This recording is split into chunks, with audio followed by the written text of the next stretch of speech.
क्या नाम? देवेंद्र। देवेंद्र जी कहाँ के?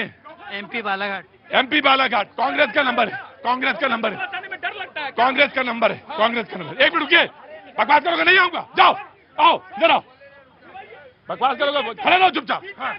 धन्यवाद प्रतीक जी, नहीं पड़े। धन्यवाद प्रतीक जी। तो आया तुम्हारे पास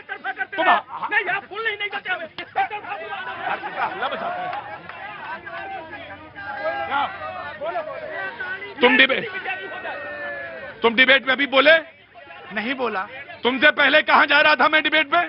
कांग्रेस के पास। कांग्रेस के पास। कांग्रेस के पास क्यों नहीं गया? क्योंकि वो इस प्रकार की बातें कर रहे हैं, जवाब नहीं, हल्ला मचा रहे थे। जवाब नहीं है ना उनके पास, वो सिर्फ हल्ला मचा रहे थे। अगर आप शांति के साथ, अरे खड़ा तो आम आदमी पार्टी वाला भी है, चुपचाप खड़ा है। आप आएंगे नहीं, आप आएंगे ही नहीं, आप सुनना चाहते नहीं, सुनिए तो सही। इसका कोई इलाज नहीं है मेरे पास, इतना है। प्रोटेक्ट करते रहिए, बैकफायर देते रहिए, इससे ज्यादा कुछ नहीं कीजिएगा। पूछा किनसे कि पुलवामा में किसने बुलाया था, वहाँ पठानकोट में ISI में किसने? धन्यवाद प्रतीक जी। पहले तो आपको और पूरे देश को भारत माता की जय, वंदे मातरम।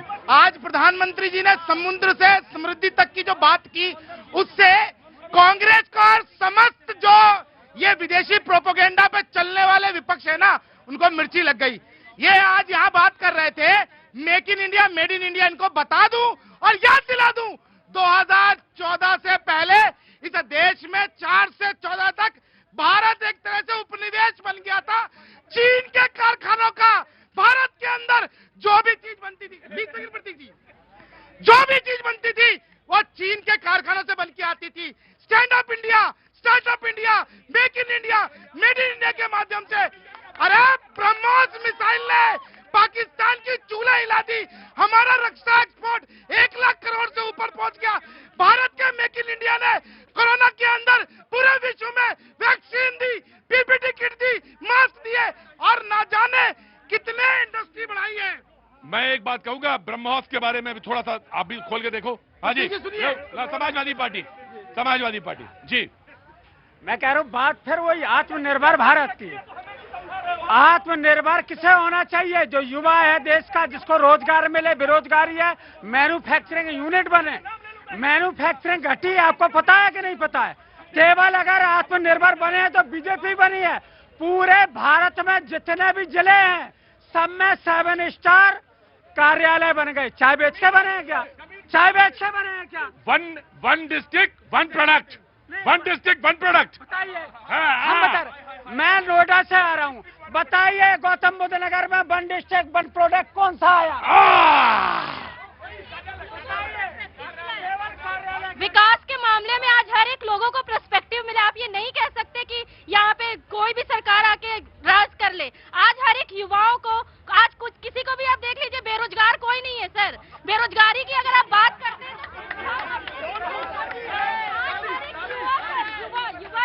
युवा जो है अपने स्किल्स को बढ़ाने का प्रयास कर। Right, taking your point, taking your point. हमसे इन्होंने पूछा कि नोएडा का प्रोडक्ट बताइए।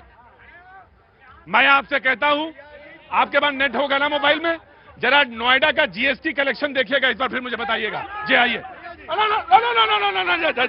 पूरे उत्तर प्रदेश का और नोएडा का जी। अरे जाइए, फर्जीवाड़ा करते, यहाँ आइए, हमको बता रहे हैं फर्जीवाड़ा। जी आइए, इधर आओ, मैं आ रहा हूँ।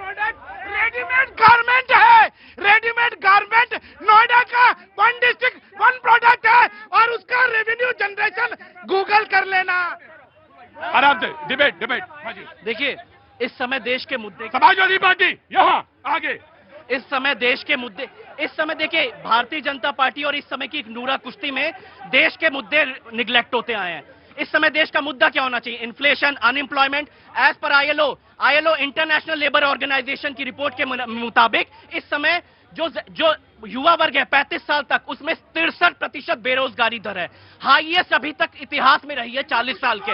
इसलिए ILO इंटरनेशनल लेबर ऑर्गेनाइजेशन, अरे मैं एक तो इस मैं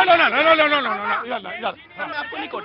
तो इसलिए भारतीय जनता पार्टी, चाहे कोई भी आप फील्ड उठा के देख लीजिए, हर में, चाहे राष्ट्रवाद उठाते देख लीजिए, चाहे बेरोजगारी देख लीजिए। नरेंद्र मोदी जी ने क्या बड़ी बड़ी बोली थी बात, 2022 तक सबको पक्के मकान देंगे, मिला कि नहीं? सबको मिला।